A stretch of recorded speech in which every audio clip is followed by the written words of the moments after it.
किसान भाइयों नमस्कार। आपका मॉडर्न फार्मिंग यूट्यूब चैनल में स्वागत है। उम्मीद है कि आप सभी अच्छे होंगे। तो किसान भाइयों, जैसे कि हमने आपको बताया था कि हम अपने मटर के फसल में अब पानी देंगे। तो किसान भाइयों, हमने आज पानी स्टार्ट कर रखा है हमने मटर की फसल में। तो मटर की फसल में हमने कुछ उर्वरक दिए हैं किसान भाइयों, और फर्टिलाइज़र का भी उपयोग किया है। तो किसान भाइयों, हम आपको दिखाएँगे कि कौन कौन से हमने फर्टिलाइज़र का उपयोग किया है, कौन कौन से माइक्रो न्यूट्रेंट का उपयोग किया है।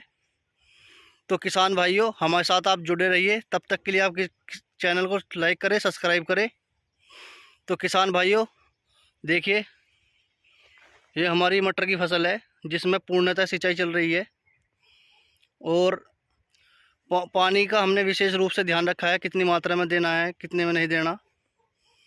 किसान भाइयों, हमें अपने जो फसल में यूज़ किया है एरीज कंपनी का फर्टिसोल और काला खजाना यूज़ किया है, जो कि नेस्टर कंपनी का आता है किसान भाइयों, जिसको हमने पहले भी यूज़ किया था। किसान भाइयों, बहुत ही अच्छे रिजल्ट आते हैं नेस्टर के काले खजाने के। बहुत ही अच्छा प्रोडक्ट है।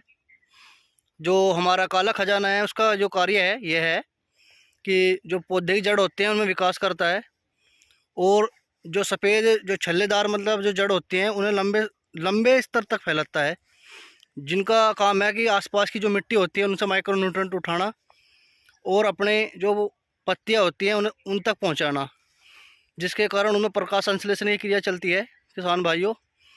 तो जो हमारे जो फर्टिसोल है उसमें जो है किसान भाइयों 3 तरह के पोषक तत्व होते हैं, जैसे कि पोटेशियम, मैग्नीशियम, सल्फर। ये तीनों ही बहुत मुख्य पोषक तत्व है किसान भाइयों, हमारे पौधे के लिए भी और जो हमारी फसल है उसके उत्पादन में भी। तो किसान भाइयों, जो हमारा फर्टिसोल है वह हरीज कंपनी का आता है।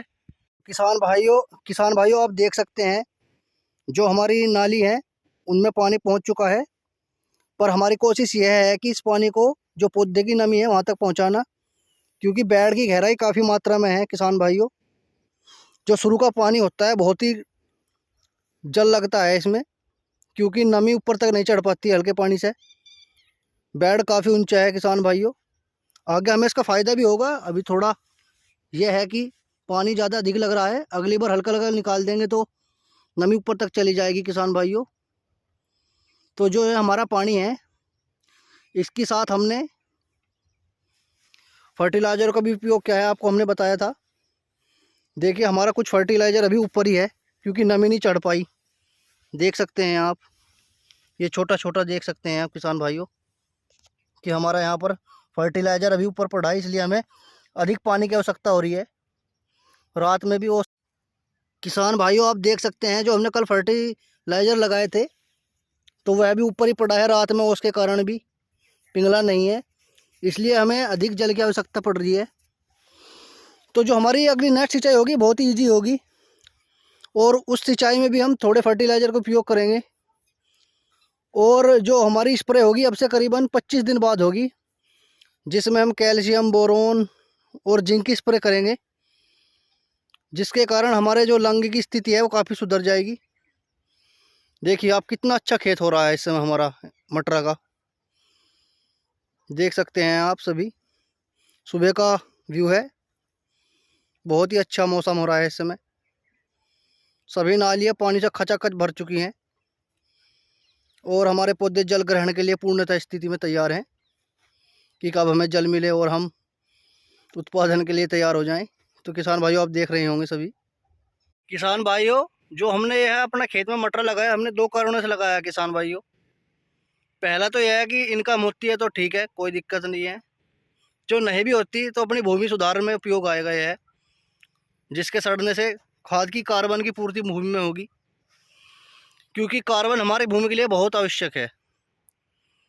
जैसे कि आप सभी जानते होंगे कि आज के समय में हमारी भूमि में कार्बन 0.2% रह गया है ओनली, जो कि कम से कम 0.8 तो होना ही चाहिए, जो 5 तो होना ही चाहिए।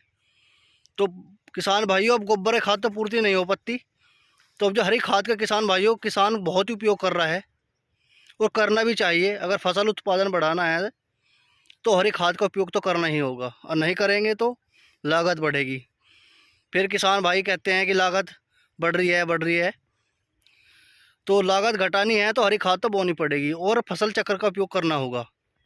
किसान भाइयों, फसल चक्र के बहुत फ़ायदे हैं जो कि किसान भाइयों को समझना होगा। इस बात को बार बार एक फसल बोने से कुछ नहीं होगा, क्योंकि एक टाइम के बाद अगर आदमी भी लगातार दाल 5-7 दिन खा ले तो हाथ जोड़ जा, तो आप सोच ही सकते हैं फिर भूमि का क्या हिसाब होगा।